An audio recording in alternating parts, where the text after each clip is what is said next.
अंबानी, अदानी देशातील सर्वात मोठे दोन उद्योगपती सुरू करत असलेल्या नवीन डेटा सेंटर्समुळे देशात विविध राज्यात पाण्याची समस्या निर्माण होऊ शकते असं का म्हटलं जातंय?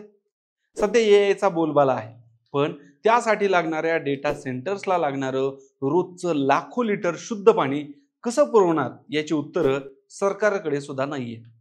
महाराष्ट्राचा विचार करता यावर्षी जरी अतिवृष्टी झाली असली तरी सुद्धा राज्याचं खूप मोठं क्षेत्र हे दुष्काळी आहे. तिथे पाण्याचा भयंकर तुटवडा आहे. अशात डेटा सेंटर्स भारताला, महाराष्ट्राला परवडणारी गोष्ट आहेत का? नवी मुंबईला त्याचं सेंटर बनवण्याचं काम सुरू असताना भविष्यातील या प्रश्नाकडे कुणी पाहणार आहे का? देशातील दोन मोठे उद्योगपती यामध्ये अब्जावधी रुपयांची गुंतवणूक करत असताना याचा शेतकऱ्यांवर काही परिणाम तर होणार नाही ना? सविस्तर माहिती घेऊया या व्हिडिओमधून. नमस्कार, मी दिनेश, तुम्ही पाहताय महाराष्ट्र कट्टा.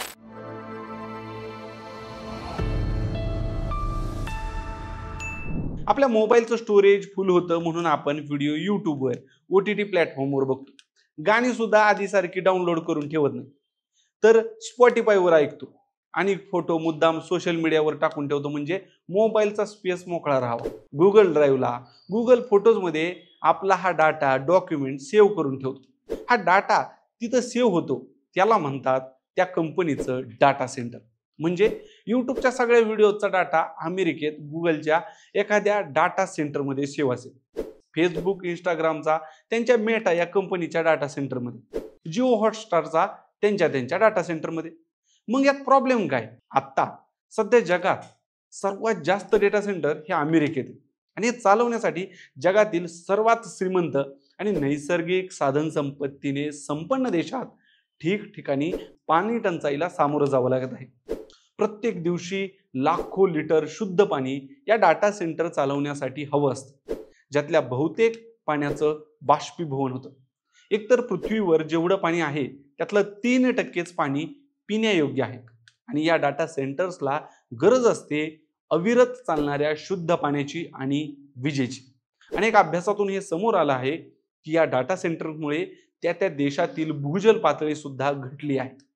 सरकारला या कंपन्या पैसा कमावून देतात, लोकांना रोजगार देतात, म्हणून सर्वसामान्यांना पाणी कमी मिळालं तरी चालतं, पण यांना कमी पडून देता येत नाही.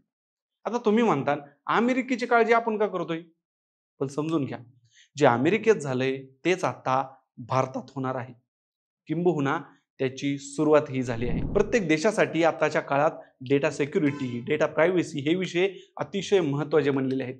म्हणजे आपल्या देशातील नागरिकांचा डाटा आपल्या देशात सेव्ह पाहिजे, नाहीतर त्याचा दुरुपयोग केला जाऊ शकतो. हेच कारण देऊन आपण टिकटॉक बंद केलं होतं. आपल्या देशातील लोकांच्या आधारचा डेटा, लोकांचे रोजचे स्टेटस, मोबाईलमधले फोटो याचा ॲक्सेस, याची माहिती आपल्याच देशात हवी, ती दुसऱ्या देशात ठेवायची हिंमत आता सध्याला कोणच करत नाही. शिवाय या नवीन आलेल्या AI तंत्रज्ञानाला सुद्धा खूप मोठ्या प्रमाणात या डेटा सेंटरची गरज पडते. त्यामुळेच या डाटा सेंटरच्या निर्मितीसाठी मोठी गुंतवणूक अदानी आणि अंबानी सध्या भारतात करत आहेत. पण देशात ज्या राज्यांमध्ये आणि शहरांमध्ये आधीच पाणी टंचाईला लोक सामोरं जात आहेत, तिथे या प्रोजेक्टसाठी लागणाऱ्या शुद्ध पाण्याचा एवढा मोठा स्रोत सुरुवातीला नाही, पण येणाऱ्या काही वर्षात मोठी समस्या निर्माण करणार आहे. मंडळी, आज पाणी टंचाई हा महाराष्ट्र आणि देशातला एवढा मोठा प्रश्न असताना डेटा सेंटर्ससाठी मोठमोठे उद्योगपती आपल्या ताकदीचा वापर करून सर्वसामान्यांच्या तोंडचं पाणी तर पळवणार नाहीत ना? हा सवाल उपस्थित होत आहे. या सगळ्यावर तुमचं काय मत आहे? कमेंटमध्ये सांगा आणि अशाच माहितीपूर्ण व्हिडिओसाठी महाराष्ट्र कट्टाला सबस्क्राईब करा. धन्यवाद.